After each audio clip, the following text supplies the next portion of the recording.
Alright guys, so nakaraang araw guys, kailan ba yun? Nakaraang linggo. So meron akong ginawang video kung paano makapag-ipon. Kung paano mabilis makapag-ipon. So ngayon naman, ang pag-uusapan natin is eat ba ito na ilagay ko? O, meron tayong 8 paraan. Walang paraan na dapat mong ignorin kapag ikaw ay nag-iipon. Yung dapat mong iwasan guys, siguro kung ito yung mga babanggitin ko guys na medyo personalan, pero yun nga, kung ikaw ay may goal na gusto mo mag-ipon, so dapat mo siyang kontrolin o iwasan na lang siguro, no? So 8 paraan na dapat mong iwasan kapag ikaw ay nag-iipon. So, ang pinakauna talaga nilagay ko ito guys is toxic na relatives. Yung bang mga kamag-anak mo na mapagsamantala, or mga kapatid mo, or mga pinsan mo, basta mga relatives, basta mga kamag-anak mo, kasi nga in English ko lang dito pero kamag-anak talaga itong mga kay mo sa buhay, no? So yun bang sinasamantala na nila porket meron ka, basta ka lang utangan, o walang problema guys, no? Kung nagkukusa din, no? Pero kung lagi-lagi na lang na hindi nagkukusa, nagbalik, so wag mo nang pauulitin pa. No, di bali nang sabihan ka nila, grabe naman to, gayan. Kasi guys, totoo lang, no, reality, madali lang kasing magbigay, pero madaling magpautang, pero napakahirap maningil.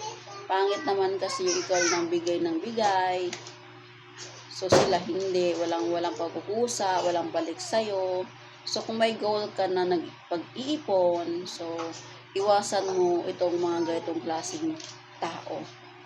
Although hindi naman po lahat, no, pero meron talagang ganong tao. Na pangalawa ay sugal o bisyo. Hindi naman lingid sa kaalaman guys, no, na lahat talaga ngayon, sa panahon ngayon, meron talagang bisyo. Kahit mga bata pa, meron talagang bisyo. Sabi natin sa pinakasimpleng paraan, pag sa cellphone ng mga kabataan ngayon. Tulad ng anak ko si Polly ngayon. So, nagkasakit siya ngayon, sakit ulo niya, may lagnat siya, kasi nga, sa kaka-cellphone, hindi na nakain, nagpipigil sa ihi. So, hindi ko na siya pinasa-cellphone, mga 4 days na siya dito sa cellphone guys. So, hindi ko na siya magsa-cellphonein. Nilagyan ko na ng password ng cellphone ng papa niya pa yung mga gamit. So, isa din yan sa bisyo.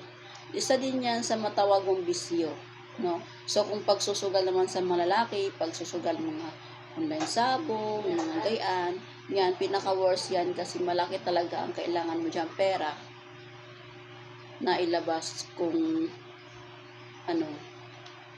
kung balak mo talaga mag-ipon, so iwasan mo siya, no?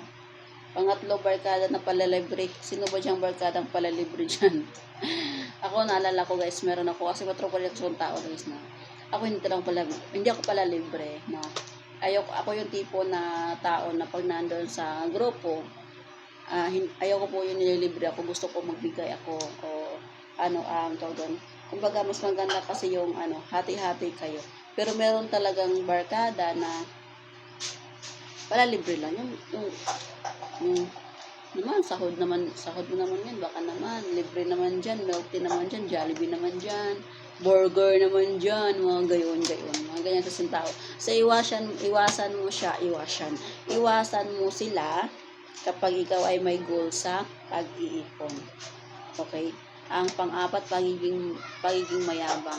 Yung pinagyayabang mo na may pera ka, pinagyayabang mo na may magandang sahod mo, pinagyayabang mo na malaki ang pera mo, na malaki ang gaito mong gayan, hindi mo na kailangan ng ibang source of income kasi malaki na nga ang nasahod mo. Tulad ko, nang-aalok ako ng pagkakitaan sa TPC, or naghahanap po ako ng mga resellers. So pag tinanong nila kung magkano ang kitaan dyan, kapag sinabi ko na 3 lang po, ay wag na, barya lang palang kitaan dyan.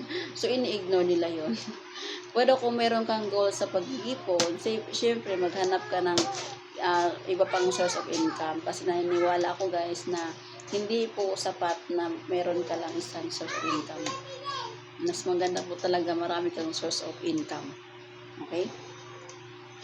Pang-5, panay-walda sa pera. Alam mo yung punta dito, punta doon, gala ito, gala doon, sige, bili dito, bili doon. No? Wala ka iniisip, wala ka iniintindi kundi puro lang gastos. So, kung meron ka talagang goal, iwasan mo siya. Ito yung mga bagay na iwasan, guys. Iwasan mo siya kapag meron kang goal sa pag-iipon. Pang-6, mga sales. Maraming mga tamaan dito, no? So, pupunta ka ng mall, makakita ka ng sale, dadala mo ATM mo, mapabili ka kasi nasa isip mo, ay, may ano pa naman ako, may sasahurin pa naman ako, sige, bilhin ko to, kahit hindi mo naman talaga kailangan, at binili mo lang kasi sale, nagustuhan mo lang, pero at the end of the day, tambak lang siya, no? Pwera na lang, guys, kung kailangan mo talaga siya, bilhin mo siya. Pero kung hindi naman, wag na lang. Diba? So, pang-7, o utang. Alam mo yung inuutang mo yung bagay kasi gusto mo, tulad ng cellphone. May cellphone ka man naman, uutang ka na panibagong cellphone kasi latest nga, yun ang latest. Pero na siguro, guys, kung yung cellphone na yan, ginagamit mo siya sa pag-business.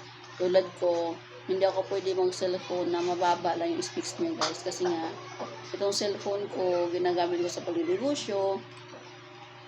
At marami po talagang GC. So, kailangan na malaki yung tawag doon, give ng cellphone na yan para makapasok yung mga group chat. Okay, so wala namang masama doon, guys, sa pag-uutang kung kailangan talaga. Pero kung ginagamit mo lang siya sa pagluho, so yun, bisyo po yun, no? Matawag po yun na bisyo. So, hindi po talaga maganda na ipairal mo yan kapag ikaw ay nag-iipon. Okay? Sabi nga ni Robert Kiyosaki, great opportunity are not seen without eyes. They are seen without mind. Okay? So, number 8, emotion and excitement sa mga bagay. Luho in short. Diba? Yung na-excite ka na, kunyari, 13-month pay. O, diba?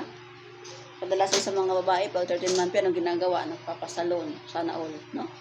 Pasana all na lang talaga ako, guys. Ako, totoo lang. Minsan, nagpapasalon na ako, nagpagupit lang. Alala ko, guys, no, 2022 pa ako nagpa-ribbon. Yun, first time kong ribbon doon. Hindi na siya naulit kasi nga buntis yung naggawa ng buhok at ng buhok, guys. So, wala nang ano yan. Alaga na lang sa crimson yan. So, kadalas sa mga babae, pag maraming pera, so sila ay bibili ng bag, makeup, magpapasalon. So, luho po ang inuunan nila, guys. Pag alokin mo naman ng negosyo, ayaw nila kasi nga maraming excuses, maraming alibay. So, kung balak mo talaga mag-ipon, kung ano mo yung ino-offer sa'yo na alam mo namang legit, kahit barya pa yan, go mo na. Okay? Kung alam mo hindi scam, go mo na siya. So, nasa iyo naman yan kung paano mo siya i-work out, no? Ako nga, nung una akong pasok sa TPC, wala nga akong idea ito, guys. Ang alam ko lang talaga mag-load lang ako. Hindi naman talaga ako sanay na mag-ganito. Yung ito, mag-vlog, mag-video, magkausap ng tao. Hindi po talaga ako sanay sa mga ganitong bagay, guys. Kasi mahihain po talaga ako. Nilakasan ko lang yung loob ko para makagawa ng mga ganitong content, guys, para po ma-share ko din po sa ibang tao yung ganito na gusto ko pong sabihin sa kanila na wala pong patunguhan yung pagiging mahihain mo, kasi kung may goal ka talaga, dapat makapal ang mukha mo, no? Magsabi ka doon sa mga tao na ito gayan, hindi ka dapat mahiya kasi nga po yung negosyo pinasok mo is legit naman po siya.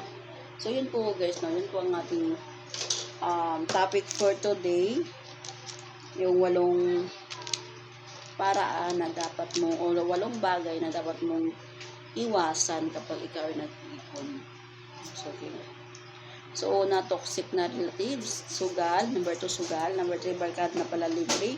Number 4, pagiging mayabang. Number 5, panay-walda sa pera. 6, mga sales, utang. 7, 8, emotions and excitement. So, yun po guys ang ating pag-uusap. Yun po ang ating topic for today. So, hindi po nakapag hindi ako nakapag-subscribe sa aking YouTube channel po, pakisubscribe ako sa aking YouTube channel po. At thank you. Soon po ulit guys, ang ating topic ay about man po sa TPC, how to activate.